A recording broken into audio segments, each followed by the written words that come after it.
With Modern Horizons 3 coming out around the corner, there is 4 decks that are coming out in 2 different selections. There's the normal one, that they're just going to have all the normal cards in their normal arts and normal standard. And then they're doing the pretty collector one that it's all in foil and all the cards are super pretty in it. But again, it's hard to say because this is the first time they are doing it. So when it comes to these, I will be going over all 4 of the Commander decks, talking about them in each individual video, starting off with the first one. But before I go any further when it comes to this video, a word from our sponsors.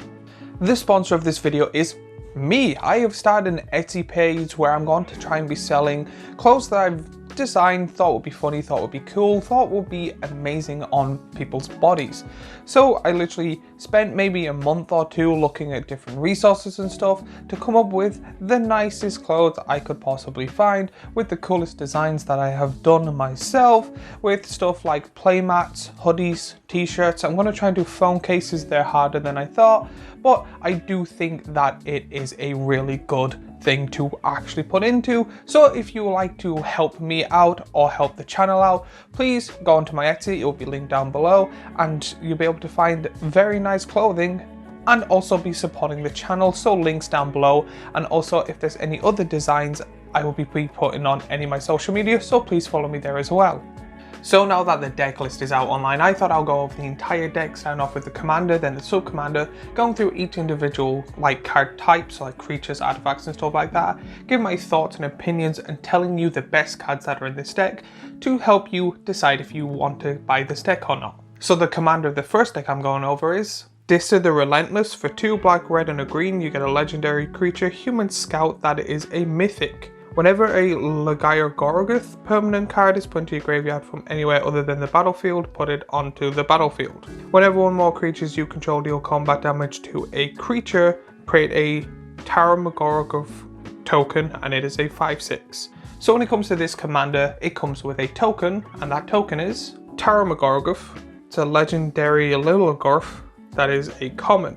Taramagorgoth's power is equal to all number of card types among cards in all graveyards, and its toughness is equal to that number plus 1, and its mana cost is 1 and a green, and it's a star, 1+ star.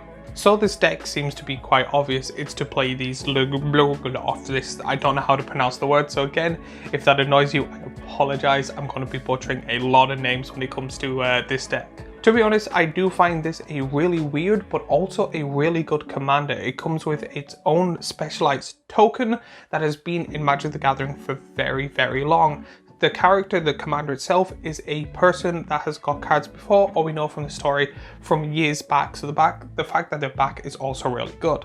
One good thing about this commander though is that you get these weird token things and it doesn't matter from where, and when you do combat damage you get more of them.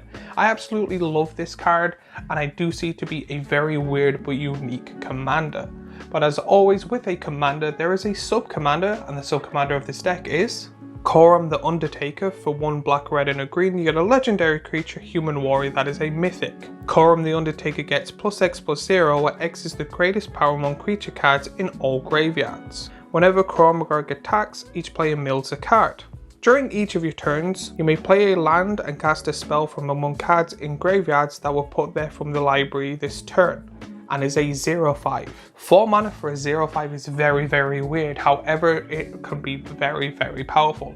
If you self-mill or mill others, you're able to pretty much mill any of the Titans or Golter and be able to have a very powerful commander. Now, however, the downside with this is its power goes up, so its toughness always stays the same, but again, you can get over that with ease. Very easy to kill commander, but very unique and very powerful in my opinion, and I actually can see this being played a lot but not amazingly well. So again, I love this card but can also see it as a missed opportunity. Now onto the deck itself. I'm going to be putting it in different sections and talking about the cards that are rare or that are really good in my opinion. So we're going to start off with the Planeswalkers in this deck. When it comes to this deck, there's 3 Planeswalkers in general, and they are Grist the Hungertide, Liliana Death's Majesty, Garruk Apex Predator. Again, I love when they put Planeswalkers in decks. Now I know they've been dumbing down Planeswalkers and making less and less of them, and as someone who has a Planeswalker folder, a little sad about that, but I also understand. However, this is the first deck that I know of that you get more than one Planeswalker in, and the fact that you get 3 is quite good. Sadly, for my collection, if you're wondering, I have all 3, sadly. But again, it is still good because they all work well in the deck and they're all quite good Planeswalkers, especially the Garruk one, very good.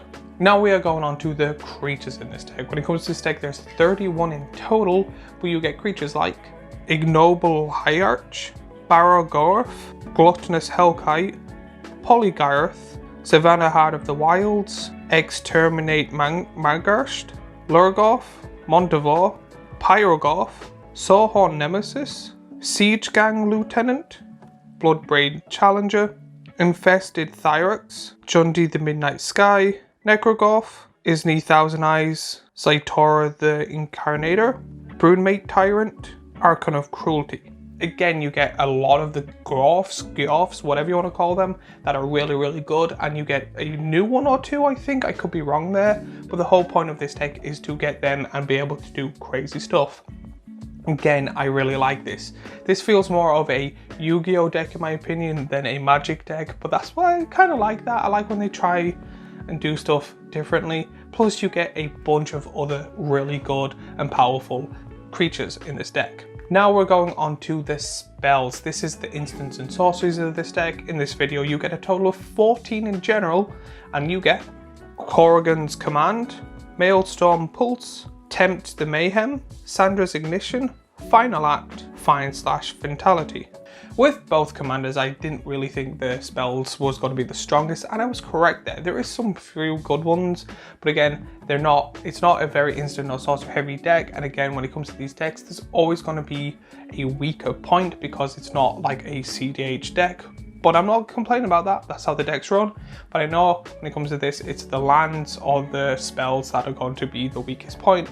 There is still a little bit of spice in this deck. Next are the artifacts of this deck. There's 9 in total and 5 of them are mana rocks, but you get other good ones like the Reverer Cleaver, Maxwood Nexus. Both are really, really good in my opinion. I absolutely love both these cards, especially turning all of your creatures into the Glorgulfs type of cards is really funny, and I absolutely love, in my personal opinion. Great artifacts overall, and I know majority of them were mana rocks, but again, kind of happy with what they did here. Now we are going on to enchantments. When it comes to enchantments, there is 3 in this deck, but I only want to mention 2, and they are Tarmogoyf's Nest, Deadbridge Chant. I've seen this nest a few times and a lot of people saying this is way more powerful than people are going to think. So again, when the deck is out in a week or 2, we will then get that answer.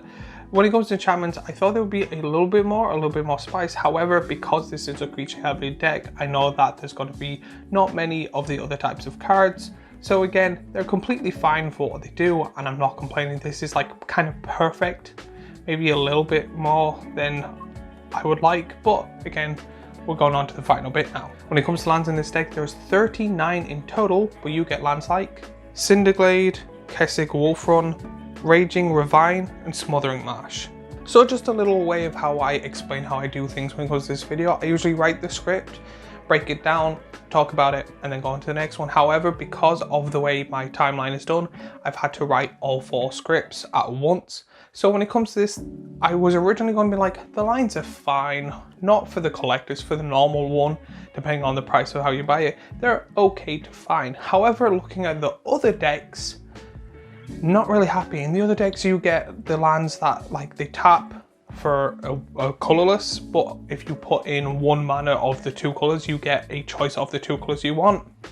One of the list is a lot longer than this one, and I'm just like, this is probably the worst land selection when it comes to this. I don't think the collector's one is worth it.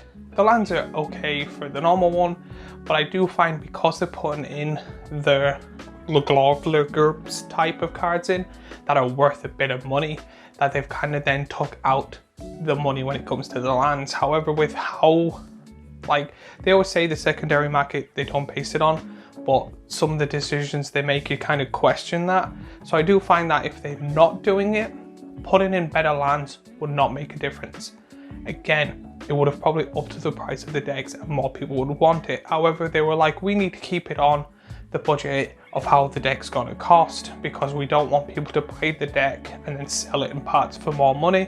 So they took out all the money out of the lands. Overall, my thoughts and opinions on this deck is it is unique, it is cool, you get a lot of cool cards. I do think that the normal version is worth it, but the collector one, it depends how they're doing it. I haven't read fully on it, but what I got is you're all getting the alt art and in foil. If that's the case, I would be very like, it's possibly worth it. But again, I would love to hear your thoughts and opinions in the comments down below, what you think of this deck or how you would build it. Also, while you're down there, remember to like and subscribe and follow me on all my social media. And if you're interested in watching any other type of Magic the Gathering video, I have over 3,000 videos for you to watch. So if you're interested, there'll be one right here, a playlist of Magic the Gathering stuff here, and a subscribe button here. And I'll see all of you beautiful people in my next video.